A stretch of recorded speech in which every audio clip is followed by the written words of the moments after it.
This is the Nebraska Broadcasters Association History Project. For the NBA, I'm Neil Nelkin. This history project is designed to highlight the people and the personalities who have made Nebraska broadcasting what it is today.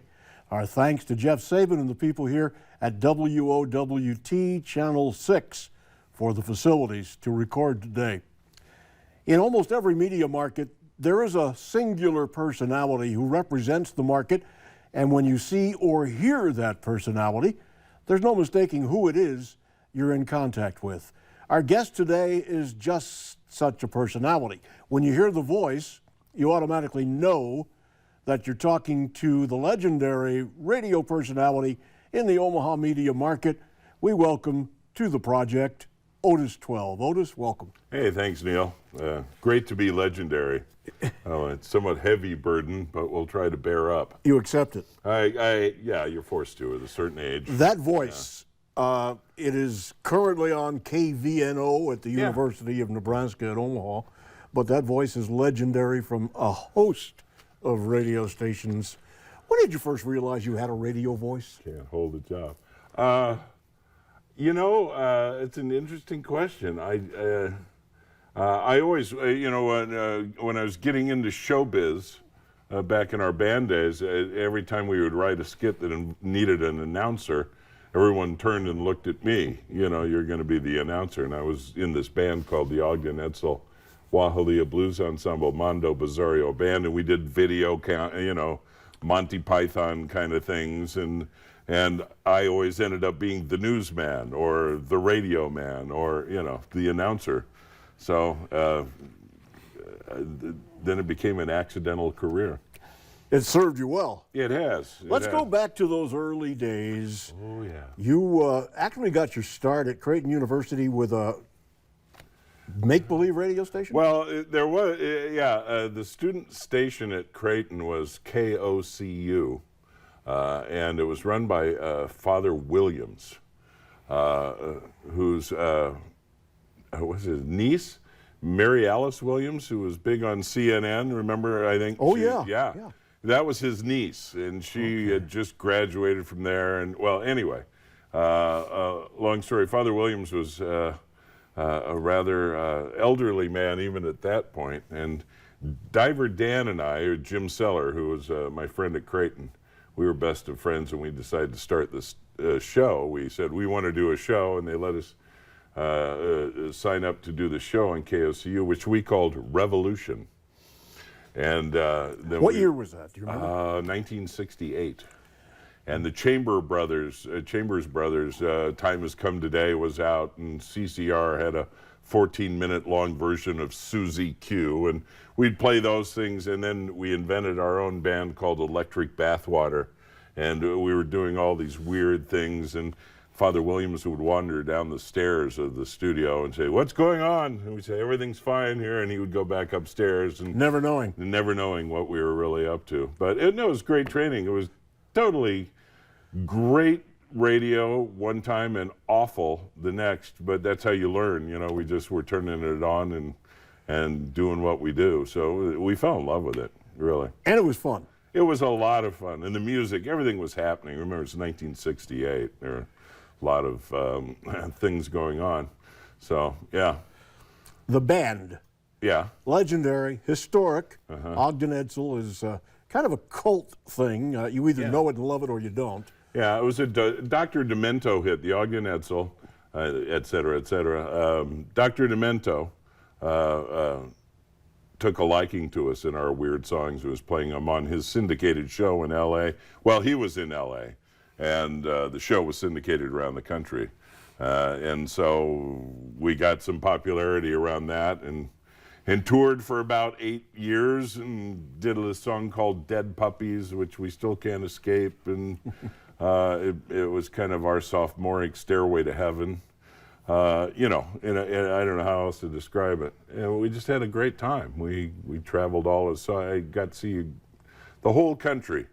Most specifically, you got to see the California hippie scene. You spent some time out there on the West Coast. Well, the band did move out there. We lived in L.A. for a while, which, yeah. I remember one thing, when you move to L.A. and you're reading Bugliosi's Helter Skelter on the way out, that kind of sours you on L.A. right away. Remember the story, Helter Skelter. And it was a really weird time in Los Angeles. But you played the cool. Patty Hearst was loose, and we were out there. And, you played the cool venues while you were there. We played a lot of good places that I'll never forget. We got to play the Whiskey. We played the Troubadour, which was one of my favorite places. In the dressing room, had the John Lennon window, the John Lennon Harry Nilsson window, the legendary night that Lennon and Harry Nilsson started heckling the Smothers Brothers because they were so drunk, and then they got chased out of the club and ran upstairs into the dressing room and jumped out the window into the dumpster out the window, and then ran away down the alley. Our dressing room had that window in it, so it was the Troubadour. We had just seen Van Morrison play there 2 nights before we did. And you'd got, and the Whiskey, and yeah. And you opened for some pretty cool people, too. Well, over the years, who did I claim to open for now? I've forgotten. Earl Scruggs, Leo Kottke, Country Joe, Donny Hathaway. Yeah, we Martin did some Mull. dates with Country Joe, legendary Country Joe McDonald. Donny Hathaway was a great R&B singer, tragic ending, but and a few other acts along the way. Just had fun. We toured, those were the best years to be on the Sunset Strip. Yeah, I mean, it was weird. Best and worst. Best and worst, yeah. L.A. was really, really strange. And then we moved down to Escondido and would just go back into L.A. to work. But, of course, nobody makes money in L.A., But you didn't need it. You didn't. What you do is you play for exposure in L.A., and then if you want to make a living, you have to go out on tour again. So, Ogden Edsel, the LP, I asked you earlier, yeah. How many copies did you ever sell of that? The album was called Stuffed, and had a picture of Steak Diane, one of our friends, stuffing cheeseburgers into a turkey carcass. And it sold about 15,000 copies, Still for sale in collectors. It's still available. Well, there are vinyl stores. I had told you, I was in Greenwich Village on Bleecker, and there was this all-vinyl record store, and I went in there and found the record for sale for $150. Not a used copy. Yeah, no, still sealed. So, one of those. A collector's item. Perhaps better if not listened to. Just keep it sealed. Yeah. You came back to Omaha and decided you wanted to get back into the radio world here? No. I came back. At the time, the band, we had moved to San Francisco, and we were living up there and doing shows up there in North Beach, which was a great scene. I liked that a lot more than Los Angeles. It was a lot more creative and fun. We had some friends in a group called Duck's Breath Mystery Theater, which is kind of Fire Sign Theater was there, and Duck's Breath, and us, and in a big house. If you had 40 people, you could afford to live in it, and so we had a great time there, but I had fallen in love with this wonderful woman here, Dagmar, I call her on air, and San Francisco is not a place to be a starving musician, and so I left the band. I mean, it wasn't like, it wasn't like there was a fight. I just left the band and came back to Omaha, racing a blizzard all the way across, really. I played our last gig together on North Beach, got into my car, the Total Toyota, and raced a blizzard, which is a storm coming in off the Pacific, all the way up, the Donner Pass and beyond. I couldn't stop all the way to Omaha. I had to drive completely straight through because the storm was right behind me. Didn't want to stop on Donner Pass. No, did not want to stop there. Didn't want to end up in Little America, Wyoming either, the big truck stop. So then I came back here, and my friend, again, Jim Seller from Creighton, we started doing a comedy act, a duo, here. There was a comedy club called Oliver's Back Alley had opened up. and they were just doing showcases on, I think it was Saturday or Sunday night. I think it was Saturday night. And we just get up and do it just to keep our, he had a job and I was working too. Just to keep our feet in, our toes in that water. We were having a lot of fun doing parody songs and just doing what we do. And Pat Hazel was there and a lot of those folks. It was great fun. And then Bob Linden, who was program director of a station that had just switched to rock and roll, said, "Hey, how would you guys like to do a morning show?" And we said, "Will you pay us?" And he said, "Yes." So that was the deal. That was pretty much the negotiation. Prior to that, KEZO was the FM companion to WOW, and the EZ stood for? Easy listening. It was beautiful music. I shouldn't mention that Dan and I were also doing a Saturday night show on KQKQ, which was the rock station then. Their old Council Bluffs station, or studios which were nightmarish. Legendarily nightmarish. Well, you know where the racks, where the transmitters, if it rained, there was standing water there, right there with all this voltage, high voltage, and standing water, and then you'd have to go back and take the readings. It was legendarily crazy. We did a thing called Midnight Mondo, which was just a one night a week show with some skits and some odd French rock and roll or whatever else we could find. This is way before the Sweet 98 days. Way before that. And then that's when Bob Linden, we were doing those shows. After that, he asked us to come to Z, which had just switched, and we did. I need to ask you, because people will get upset with me if I don't. When did Otis 12 become Otis 12? Well, since this is for history, my name is Douglas Wesselmann, which is a terrible air name and a worse stage name. When I was in high school, I was a bad football player. And you know how you call the fat guy slim? You know what I mean? I know. Well, there was a great receiver for the Chiefs called Otis Taylor. Hall of Famers, great receiver. So I was a receiver. I was a very bad receiver, so they started calling me Otis as a joke, okay?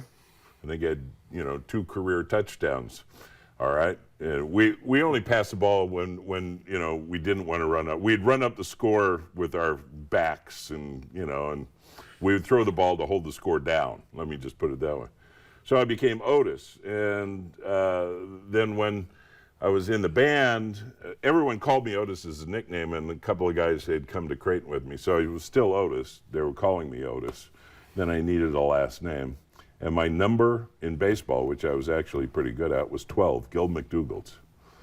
And I was, I'm Catholic, so it became XII. Just to add a little, little Latin touch to it, a little Roman numeral touch, and so it became Otis 12,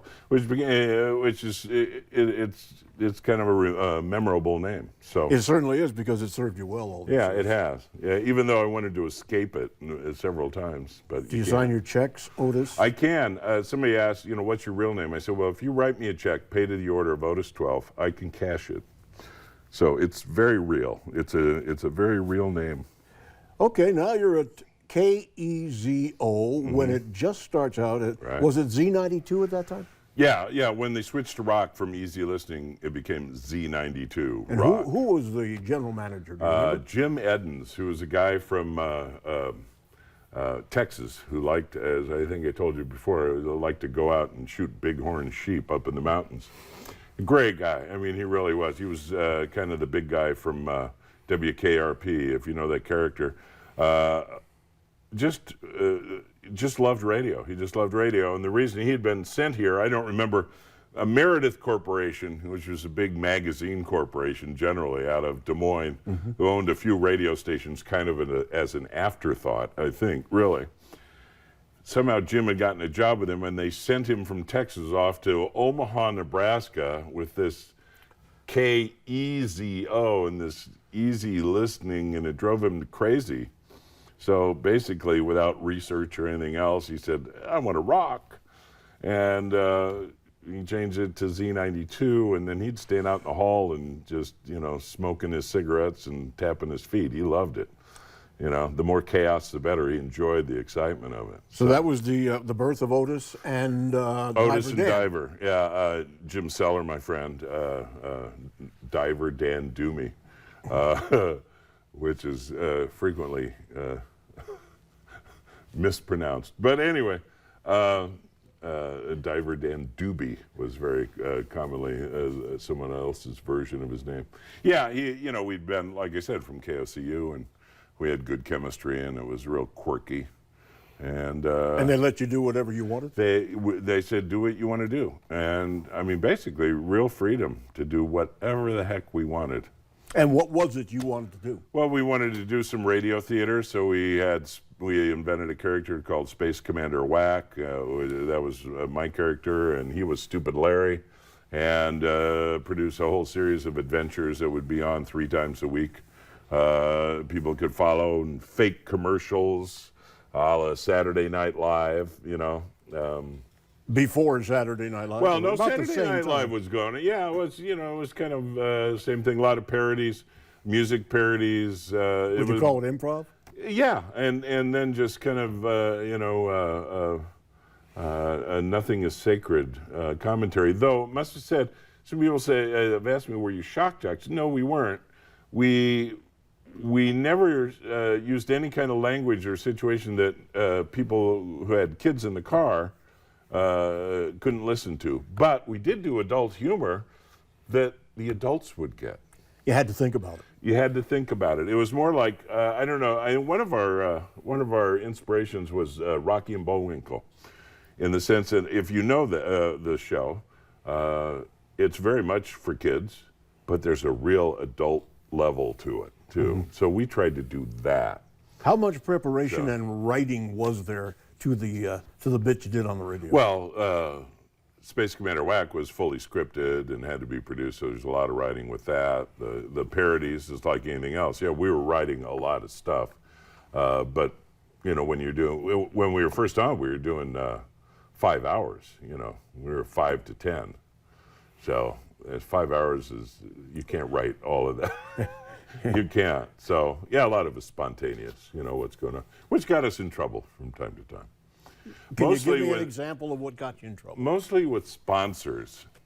Well, for instance, the Crossroads Mall had just put on that thing, if you look at it now, it has these 2 conical protuberances over the food court, and we called it the Cross Your Heart Living Mall, which got us in a lot of trouble with them.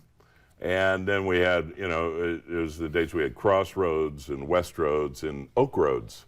And Oak Roads didn't like us for saying Oak Roads because, it's supposed to be Oakview.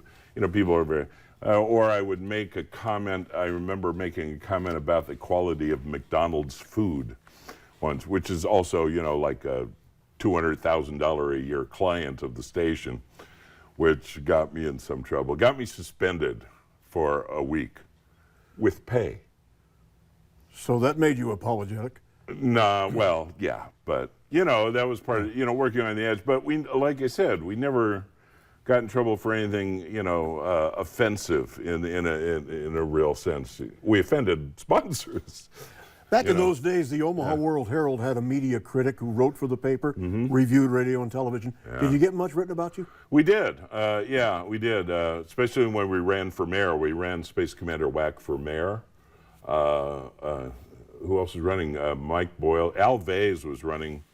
Had just won as a write-in, and Mike Boyle was running, and so we made Space Commander Whack for mayor. Bumper stickers, we made thousands of them. Buttons, yard signs. And it ended up on election night, we got, according to sources downtown, about 2% of the vote. Congratulations. Yeah, and we had a huge defeat party, which we had scheduled at Peony Park then, in the Royal Grove. Had the place packed with people. We had, 3,000 or 4,000 people there. Had bands playing, and I came out to give my concession speech.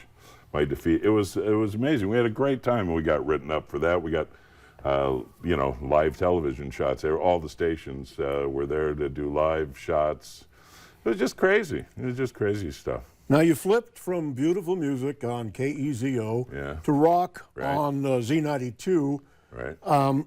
Excuse me. What about ratings? Everything lives and dies by ratings.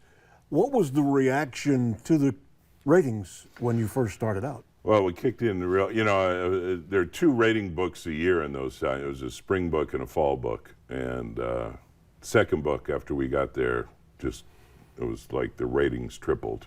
And those days KFAB was the leader in the market. KFAB would be scoring a 24, and we jumped from like a 3 to a 12. And as you know, the demos mattered, and we were really killing the demos. We wanted, you know, that heart of the demo.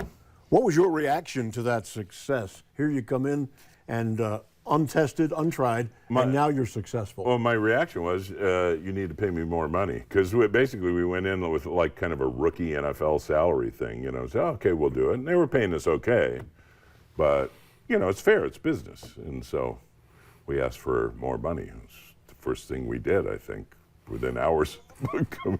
And we got it. I mean, we got, you know, and you know, everything was very cool. It was very cool. I mean, we didn't ask for, you know, the moon, but you know, we wanted to be fair. Then the revenues for the station shot up too, so everybody was doing well. That was good for everybody. We had a great sales staff. There were so many neat people around. You know, it was Diver and I. Sandy Palmer was doing news. She was just great. She was absolutely the best. And the sales staff was really fun and, you know, not tarlicoids. I mean, they were really good people, and Jim Eddins, the GM, like you said, was so fun to work for. And Bob Linden, the program director, still to this day, the best program director I ever worked for as far as music goes, and his passion and his love for the format. And we were just creating radio as we went. We talked about how consultants were really being born then. Mm-hmm. And we were labeled as consulted by Superstars Radio. And they would, of course, invent their jargon around what we did. But they did come to town and say, you can't do this. Yeah, they told us a lot of stuff we couldn't do, and we did it. And that was almost like a dare, and then we do it. And then they go to the other clients saying, you should do this too. You know, and that's the job of consultants. Right. They're from out of the market, so they were experts. Yeah, they were new then. You know, now you know they did come to take over the business. Yeah. But to the detriment of the business, some would say. You know, it was like I said. You know, and there's so many things going on. You know, when John Lennon got shot, we were on the air immediately. You know, covering that terrible night, and within a couple of days having a big candlelight service at Rosenblatt Stadium and having a huge crowd out there for John. And there was a shared experience that you could do with radio, which is, you know, radio being so intimate. And local. And shared experiences. And it was magical. I mean, it was really fun. And then at Z92, you went through a succession of ownership changes. Can you kind of review that for me?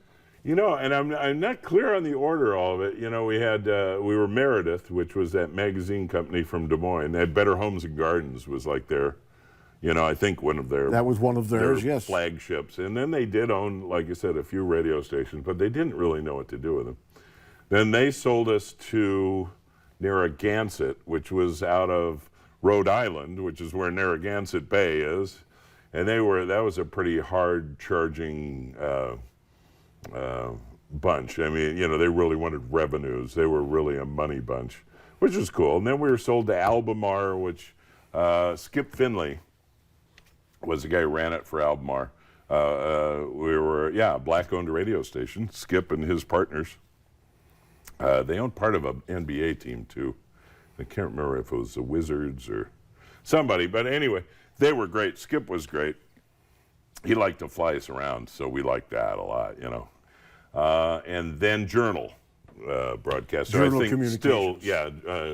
still owns Z92 to this day. Well, I think there have been a couple of changes. Oh, since Journal did Journal sell. became Scripps, and then Scripps, that's Scripps right. sold to Summit. Yeah, see, now that's since I've dropped out of the keeping my finger on the pulse. It's still hard to keep track of it all. Yeah, it's hard. But yeah. But you also went through a succession of general managers. Yeah, it was always general managers, which, Did they try to change you?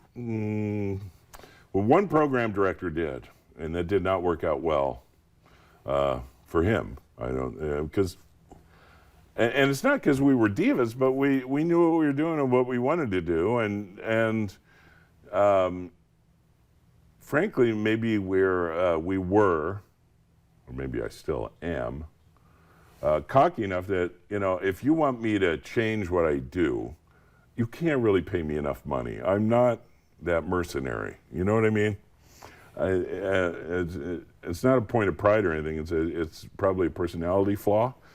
I do things my way, and take it or leave if you don't want me to do it that way, that's fine. I've been fired by some. You fired me once. Yes, I did. We've always had. Did we have a bad relationship? Never. That day even? No. Because it's business. It's business to me, and so yeah. A succession of GMs, a succession of owners, and increasingly through the years and the succession, more emphasis on bean counting and corporate radio. And now I know it's a business and you got to make a living, but that said, they sucked all the fun out of it too, said the old grouchy man. Yeah. After a very successful run at Z92. Mm-hmm. What came next, and what was the circumstance of your leaving Z? Well, I thought I needed to be grown up because my kids were getting a little older, so I thought, well, I should do some grown-up radio. And KVNO, Paul Aaron actually, in those days, contacted me and said, why don't you come do, I think he wanted KFAB, he could see their demos kind of going too old, and he wanted to bring me in. And Paul, at that time, was the manager. Yeah, he was the manager at that time. And so I said, sure. We decided to do that. And I signed with them, and Z immediately sued me on a non-compete, which said I couldn't work in this galaxy, which we won the lawsuit, which is another long story, but it's actually quite amusing. If you win a lawsuit, it's a good thing. And so then I went for KFAB, and, with Roger Flemmer, the legendary markets reporter.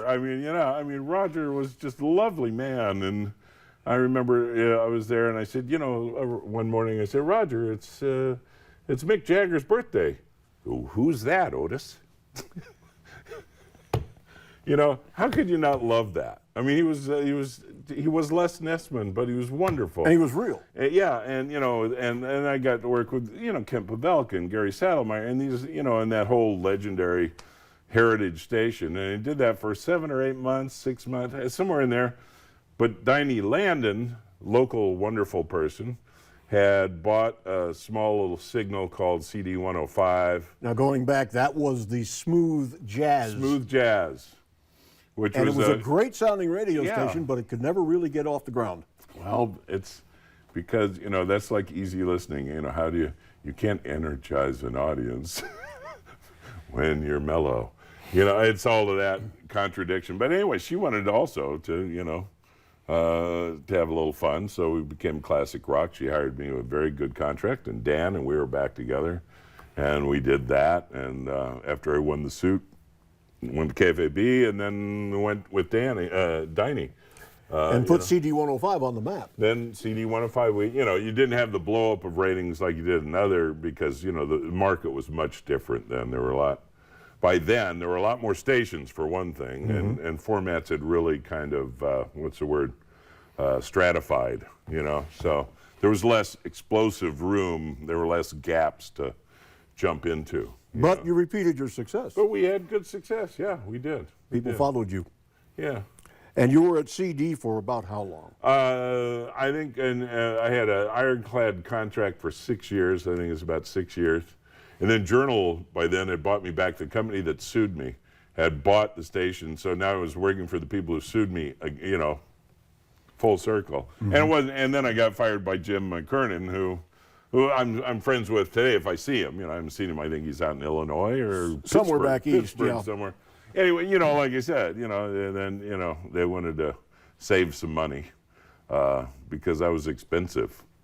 And there's a downside to being too expensive, you know. So, but that's okay. And then I went to KCAR actually, which is worked for you. 1290 KKAR, John Talk Mitchell radio. station. Yeah, so Talk I've done, radio. Now, you had never done talk before. No. Well, I mean, you know, we talked a lot on our show, but to me, the radio is always radio. It's just, you know, you're talking to that audience, that one person, and Talk radio was migrating to the right politically, taking a lot of political stands. You couldn't do that because you were a progressive in the midst of all of this conservative media. Well, I was, and besides that, there was enough anger and politics on the radio. I'm a very political person, but there was enough of that on the radio. We did a show with Lonesome Kevin and with Marv. I mean, we had recipes. We had women, older women from small towns calling us. You know, we had this more of a Arthur Godfrey.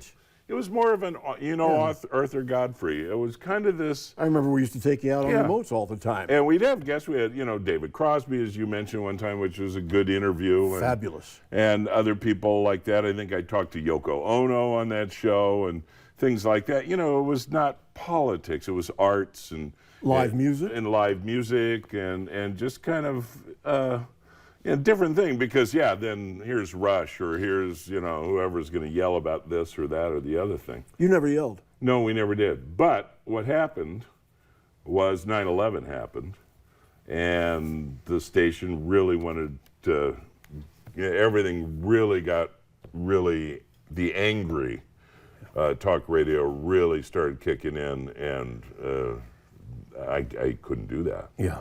I don't do that. The team broke up? The team? Well, Marv. Well, Marv had moved already, but Lonesome Kevin had taken was over. there.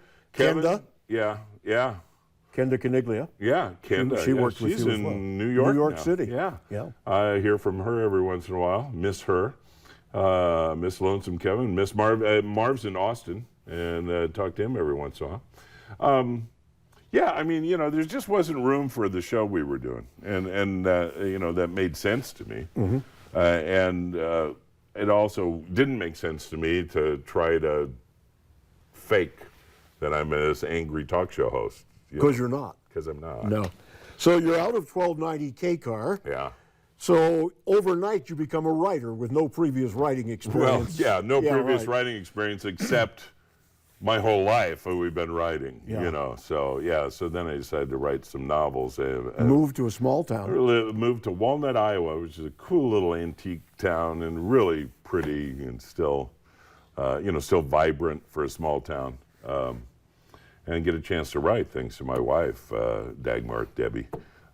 She's quite successful in her field. Take time to be a full-time writer, and I got some recognition, especially in the UK. They love me in the UK. And so I travel over to London, spending way too much money.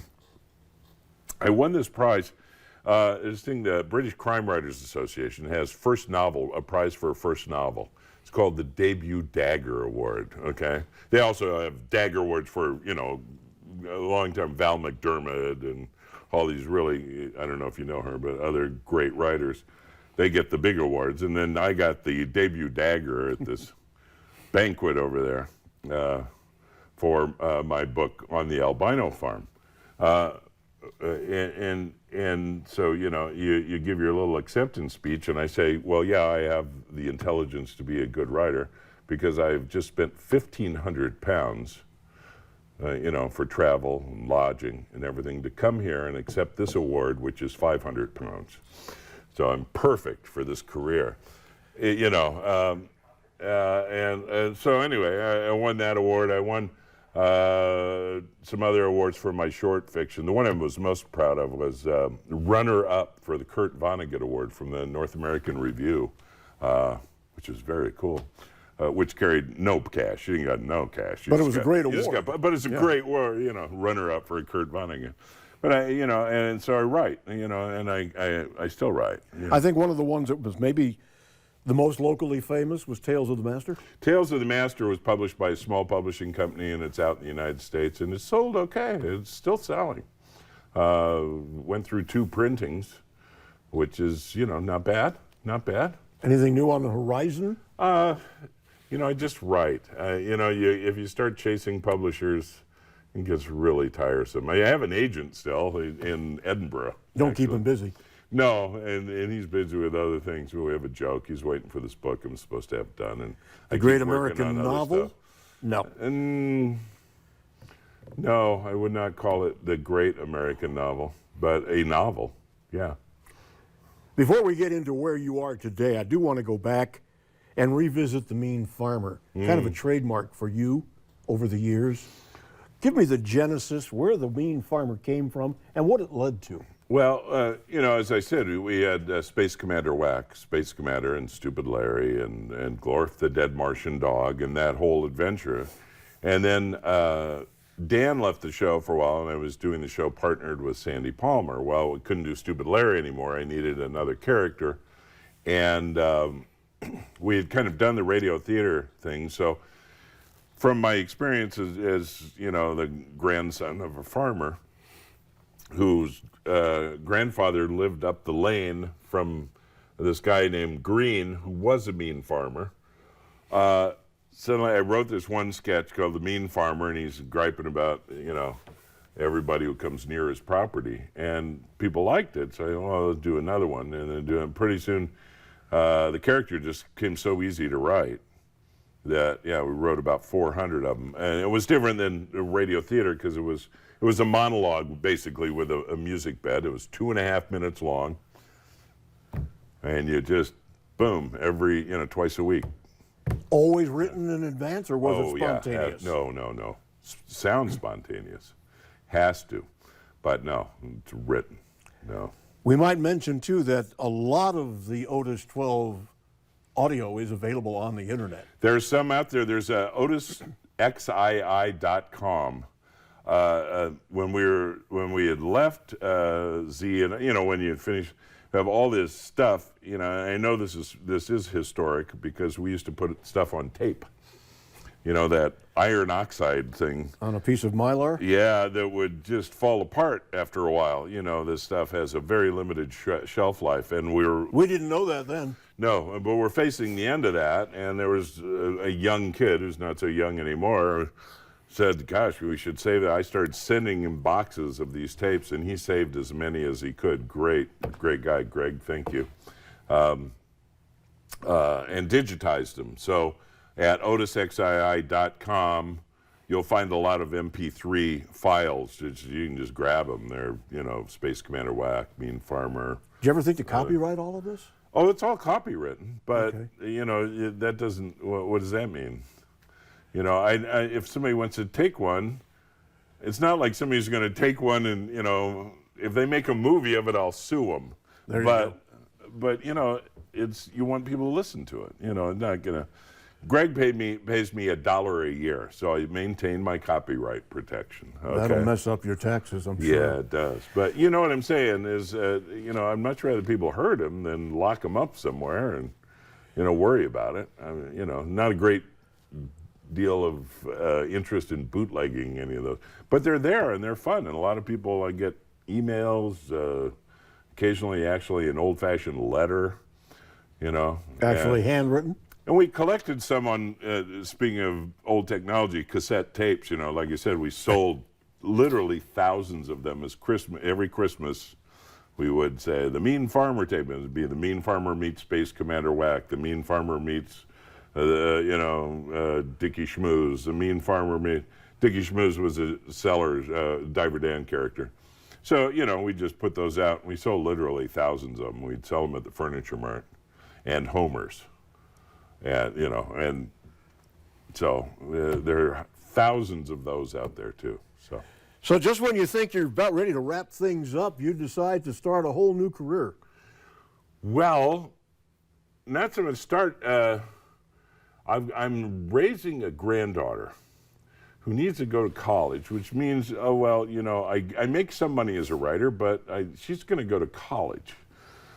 So I really need, income a little bit, and I could use some health insurance. And KVNO is there. The morning guy decides to leave and go to Minnesota to get into drama, which he's very good at. Paul Cote, great guy. But it's a legendary place. Frank Bramhall was there, and Dale Munson. Here we are in Channel 6. Dale Munson was there. So it's a great place for the guy who knows radio. Although people think, oh, he's rock. How can he do classical radio? And Beethoven and Mozart and some of the better ones to pronounce. Christoph von Dognani and Christoph Willibald von Gluck and all of these guys. Trust me, there's some tongue twisters in there. And the audience knows them. A lot do, some don't. So they know if you mispronounce. They do. You will get noticed, especially early on when you're, and there are weird things. It's names. It's always names. Because there's Leonard Bernstein, and there's Elmer Bernstein, and it's spelled exactly the same.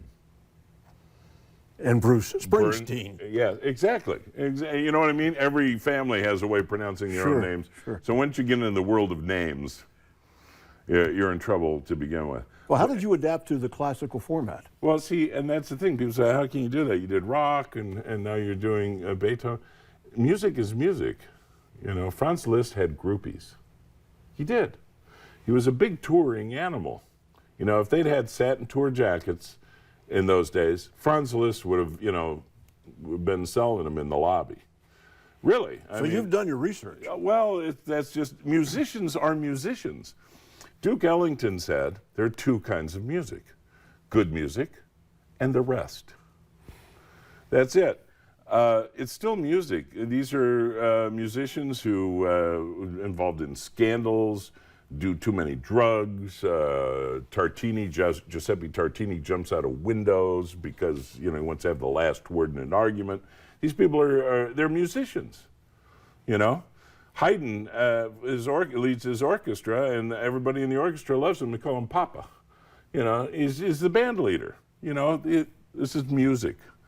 And so my mission became, when I go to KVNO, is to say to people, listen, you don't have to know a thing about this music. Because people get, they want to genuflect. It's Bach. No. Bach was from a family of musicians. They played a lot of gigs. You got a job. You turned out the tunes. And you get the rich guy, the Margrave of Brandenburg, to give you a check. It's the same gig. But the point, you don't have to know where this comes. Do you like it? Does the music sound okay to you? How is that? And maybe, when you listen, you go, oh, that's Bach, yeah. Or I recognize Beethoven, Or why didn't Mussorgsky ever finish anything, Why does Rimsky-Korsakov end up writing the end of everything he does? Things like that. But the music, it's the music. Is there much interaction with the audience there?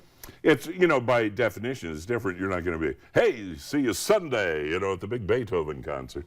It's a different kind of thing. Yeah, obviously it's different, but it's still you're presenting music to people and information. We have the BBC News in the morning, which is a great global perspective. We all hear all the American news. Oh, here's BBC, we hear what the world's talking about. Different perspective.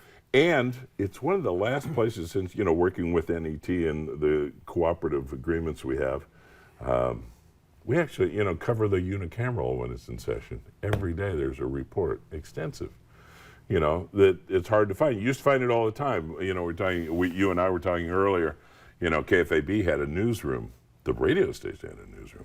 WOW had a big newsroom. The TV stations, their newsrooms were bigger.